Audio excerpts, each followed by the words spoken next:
The PBA does not know what to do. Jason Belmonte is running scared.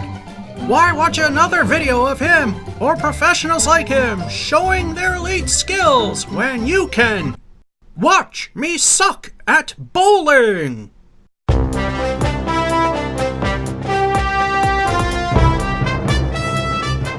Welcome to another exciting edition of Watch Me Suck at Bowling, coming to you from Gardner Ten Pins in Gardner, Massachusetts.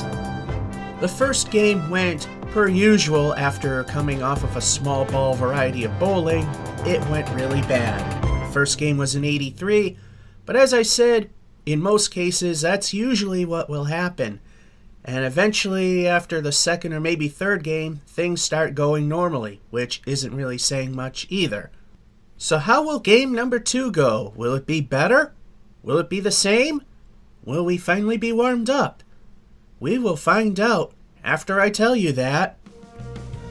Watch Me Suck at Bowling is proud to sponsor the hit Candlepin TV show King of the Palace, where you can watch people that are actually good at the sport instead of this.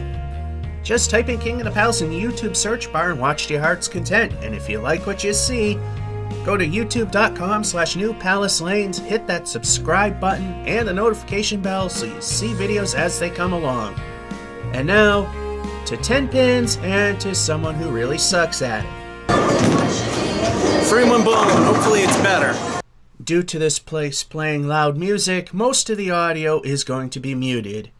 There goes the first ball off to the right, and only got 4 of them. And for those of you who like the pin setters, here's the AMF clearing away the deadwood, sweeping away what's in the gutter, and there you have it. Ball 2. So far, off to a little bit of a rough start. Here comes the second ball. This time it's off to the left, and it's an 8. And for those of you who like the pin setters again, here it is setting a new set of pins. And there you go. Frame 2, ball 1. So far the first frame is a little weak, but it's only the first frame. At this moment, somebody on the right is ready to bowl. It's common courtesy to let them go first if they're close enough to you. There they go. There we go. Pretty much down the center, and the kingpin remains, if that's what they call it in tennis. Ball 2. 20 inches of lane in which to hit that 5 pin. Can we do it? Waiting for the other guy to go. And there he goes. There I go. And that's not part of the 20 inches. It's a 9er. Just like the previous game, we got a 17 to start with. 8 and 1, 9 and 2. Little rough. Frame 3, ball 1. Thing is, we're not doing worse than the previous game, and the other guy's pin setter is in action, so we can just go right after the guy on the left went. Nice and down the middle, and strike. That's a lot better. Frame 4, ball 1, 2 El Stinkos. Of course, the question is, what will they add up to?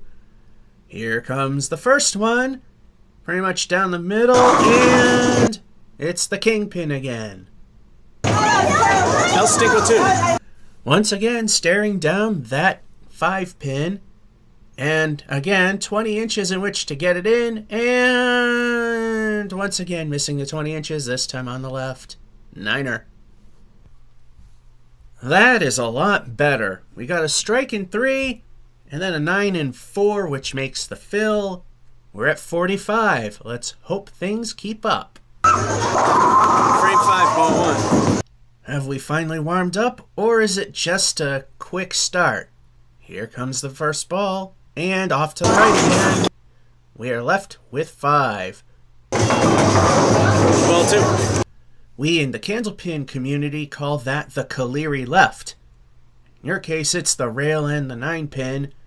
And in this case, either way, it's called a 9. Frame 6, ball 1. Performance fell off just a little bit. Could use some marks to make a noticeable improvement. Here's the first ball after the guy on the left went. And off to the left again. But a favorable leave, 8. Ball 2. very favorable leave. The 1 and the 3. There she goes, looking pretty good, and we got it for the spare. There might be a bounce back here. We got a 9 and 5, and a mark in 6 being the spare. So far, we have a 64 with El Stinko, the bonus ball to come. Frame 7, ball 1, El Stinko, the bonus ball. The question is, what will the bonus be? After we let people go on the left and letting the person go on the right, we go off to the right, and it's a 6. Ball 2. In 10 pin, 6 fill isn't really the best. Let's see if we can at least get another mark. There goes the ball way off to the right, and curse of the fill, only the 6. Frame 8, ball 1. Hopefully we can do better than that 6 frame. That was pretty bad. Here goes the ball, again off to the right, and wow, just 2. Ball 2. Were we starting to warm up, or is this the big cool down? Here's another ball off to the right again, and luckily got 7 out of that. It looks like the warm-up was just temporary. That's a thing that can happen too, especially when you get a 6 and 7 and a 7 and 8, and we're only at 83. Frame 9, ball 1, at least I got a strike. Hopefully it's going to go better than the last 2 frames. It was just plain bad. Curse of the Fill just keeps going. And there's the ball. To the left. And a makeable spare leaf with 7. Another mini rail, ball 2. As stated before, the mini rail, or as we call it in Candlepin community, the Queen's Leave. No idea why. There's the ball. And almost. It's a 9. Last frame, ball 1, 8 for 3 digits. Being that average ability for casual 10-pin players is about 140 to 150, that's not saying too much. Especially when the ball goes to the right and leaves 7. Ball 2.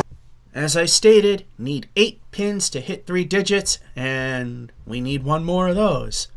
So there goes the ball, way off to the right, so of course we don't get him. We're stuck with the 7.